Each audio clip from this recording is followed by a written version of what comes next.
दोस्तों नमस्कार। स्वागत है आपका हमारे चैनल पे। आज नज़र डालते हैं देश के प्रमुख खबरों पर।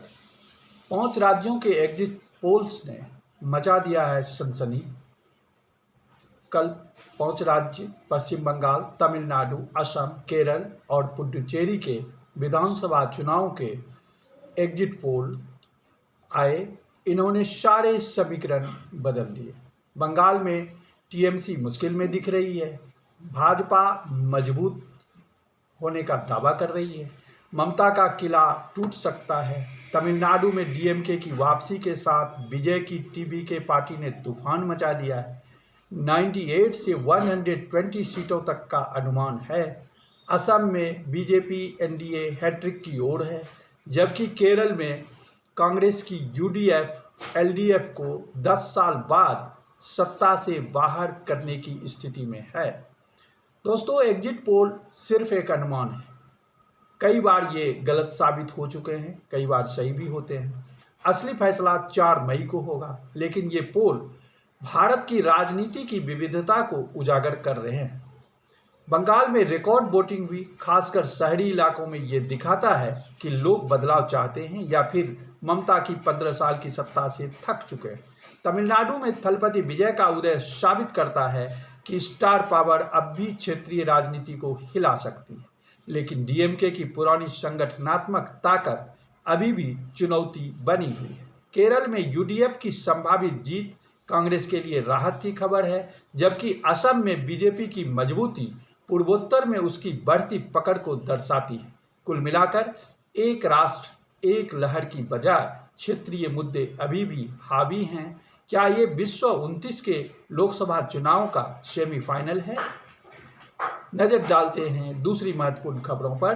पीएम मोदी ने 594 किलोमीटर लंबा गंगा एक्सप्रेसवे का उद्घाटन किया। प्रधानमंत्री मोदी ने उत्तर प्रदेश में मेरठ से प्रयागराज तक लंबे 6 लेन वाला गंगा एक्सप्रेसवे का उद्घाटन कर दिया। अब इस रूट पर यात्रा मात्र 6 से 8 घंटे में पूरी हो सकेगी। 37,000 करोड़ की लागत वाला ये प्रोजेक्ट यूपी की कनेक्टिविटी को नई ऊंचाई देगा। अब साथ ही इतना ही नहीं, वाराणसी से ग्लोबल फ्लाइट्स शुरू करने की भी घोषणा की गई है। ये सिर्फ एक सड़क नहीं है, बल्कि पूर्वांचल और पश्चिमी यूपी को जोड़ने वाला विकास का बड़ा पुल है। लॉजिस्टिक्स सस्ता होगा, उद्योग बढ़ेंगे, रोजगार के अवसर पैदा होंगे और प्रशासन कुंभ जैसे बड़े आयोजन को और आसान तरीके से कर पाएगा। लेकिन एक बड़ा सवाल पर्यावरण का भी है। गंगा के किनारे इतना बड़ा इंफ्रास्ट्रक्चर कितना सस्टेनेबल होगा, यह देखने वाली बात है। विपक्ष इसे चुनावी स्टंट कह सकता है, लेकिन हकीकत ये है कि पिछले 10 साल में इंफ्रास्ट्रक्चर पर जो काम हुआ है वो अभूतपूर्व है। अगर ये एक्सप्रेसवे सही से चला तो उत्तर प्रदेश की अर्थव्यवस्था को अतिरिक्त ग्रोथ मिल सकती है। विकास और पर्यावरण के बीच का संतुलन बनाना अब सबसे बड़ी चुनौती है। तीसरे खबरों पर गौर करें तो अमेरिका ईरान तनाव बढ़ा। ट्रंप ने हॉर्मुज स्ट्रेट पर सख्त रुख अपनाया। अमेरिका और ईरान के बीच तनाव घटने के बजाय और बढ़ ही रहा है। राष्ट्रपति ट्रंप ने कहा कि स्ट्रेट ऑफ हॉर्मुज बिजनेस के लिए तैयार है, लेकिन ब्लॉकेड तब तक रहेगा जब तक न्यूक्लियर डील नहीं हो जाती। तेल की कीमतें बेतहाशा बढ़ रही हैं। रूस के राष्ट्रपति पुतिन ने ट्रंप को चेतावनी दी है कि ईरान पर फिर हमला किया तो परिणाम भयानक होंगे। यूएई ने भी ओपेक से अलग होने की बात कही है। मध्य पूर्व का ये तनाव पूरी दुनिया की अर्थव्यवस्था को हिला रहा है। हॉर्मुज स्ट्रेट दुनिया के करीब 20% तेल का रास्ता है। अगर ये लंबे समय तक प्रभावित रहा तो भारत जैसे देशों को महंगा क्रूड तेल खरीदना पड़ेगा, पेट्रोल डीजल महंगा होगा और इन्फ्लेशन बढ़ेगा। ट्रंप की अमेरिका फर्स्ट नीति साफ है, वे ईरान को दबाव में रखना चाहते हैं। भारत के लिए ये बड़ी डिप्लोमेटिक चुनौती है। हमें इजराइल से दोस्ती, ईरान से चाबहार पोर्ट और रूस ईरान से सस्ता तेल, तीनों को संतुलित करना है। क्या ये सिर्फ सौदेबाजी है या तीसरे विश्व युद्ध की आहट?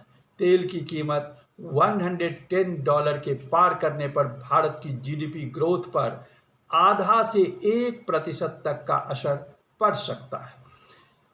अगले महत्वपूर्ण खबरों पर गौर करें तो भारत दुनिया का 5वां सबसे बड़ा सैन्य खर्च करने वाला देश बन गया है। भारत का सैन्य खर्च अब $92 बिलियन पहुंच गया है, जिसे हम दुनिया में पांचवें इस वजह से हम दुनिया में 5वें स्थान पर आ गए।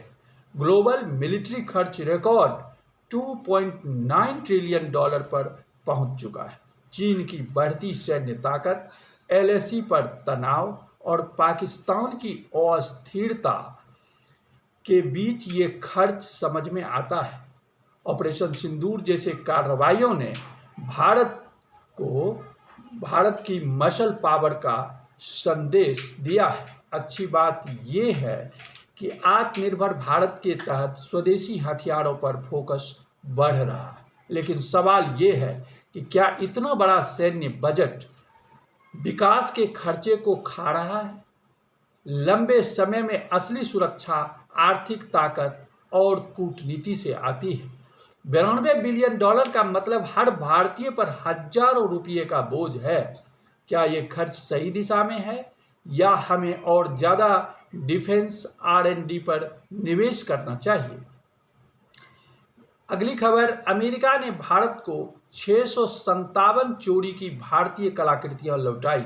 अमेरिका ने $14 मिलियन कीमत की 657 भारतीय कलाकृतियां और पुरावशेष भारत को वापस सौंप दिए हैं। ये सांस्कृतिक विरासत की वापसी का बड़ा मामला है। ये भारत की सॉफ्ट पावर और कूटनीति की जीत है। पिछले कुछ सालों में कई देशों से मूर्तियां, पेंटिंग्स और पुरातन सामग्री वापस आई है। ये दिखाता है कि भारत अब अपनी सांस्कृतिक लूट के खिलाफ मजबूती से आवाज़ उठा रहा है। लेकिन बड़ा सवाल ये है कि हम अपनी म्यूजियम और सांस्कृतिक स्थलों की सुरक्षा कितने मजबूत कर पाए हैं। सांस्कृतिक विरासत की चोरी सदियों पुरानी समस्या है। मोदी सरकार के समय ये रिटर्न बढ़े हैं, जो भारत की बढ़ती वैश्विक इज्जत और दबदबा को दर्शाता है। अगली महत्वपूर्ण खबरों में बड़ी चिंता की बात है कि एयर इंडिया के पायलट के बाली में दिल का दौरा पड़ने से मौत हो गई। एयर इंडिया के एक पायलट दिल्ली फ्लाइट के बाद रेस्ट के दौरान बाली में दिल का दौरा पड़ा और उनकी मृत्यु हो गई। एविएशन इंडस्ट्री तेजी से बढ़ रही है, लेकिन पायलटों पर काम का दबाव और स्वास्थ्य मुद्दे गंभीर चिंता बनते जा रहे हैं। लंबी उड़ानें, जेट लैग, अनियमित शेड्यूल, ये सब हृदय संबंधी समस्याओं को बढ़ावा दे रहे हैं। इस घटना से सवाल उठता है कि क्या एयरलाइंस अपने कर्मचारियों के स्वास्थ्य पर पर्याप्त ध्यान दे रही है? इंडस्ट्री की ग्रोथ अच्छी है, लेकिन मानवीय पहलू को नज़रअंदाज नहीं किया जा सकता है। अगली खबरों में, तेलंगाना सेक्रेटेरिएट में एक फेक पुलिस अधिकारी बनकर घुसा। सीएम रेवंत रेड्डी की सुरक्षा का दावा किया। वो मुख्यमंत्री रेवंत रेड्डी की सिक्योरिटी को हैंडल करता है, ऐसा उसने कहा। ये घटना सुरक्षा व्यवस्था की बड़ी लापरवाही को उजागर करती है। अगर मुख्यमंत्री के आसपास का सुरक्षा घेरा इतना कमजोर है तो आम आदमी की सुरक्षा की कल्पना कीजिए। ये digital arrest, fake calls, cyber fraud के बढ़ते मामलों के बीच सुरक्षा एजेंसियों के लिए चेतावनी है। सिस्टम में सुधार की ज़रूरत है, वरना ऐसी घटनाएं आम होती जाएंगी। दोस्तों, ये थी आज की सभी महत्वपूर्ण खबरें। एग्जिट पोल से लेकर इंफ्रास्ट्रक्चर, जियोपॉलिटिक्स, सैन्य खर्च और सुरक्षा तक आज का दिन काफ़ी महत्वपूर्ण रहा। आपकी राय क्या है इन खबरों पर? कमेंट में ज़रूर बताएं। वीडियो अच्छा तो लगेगा ही, लाइक करें, शेयर करें और चैनल को सब्सक्राइब करें। थैंक यू, धन्यवाद।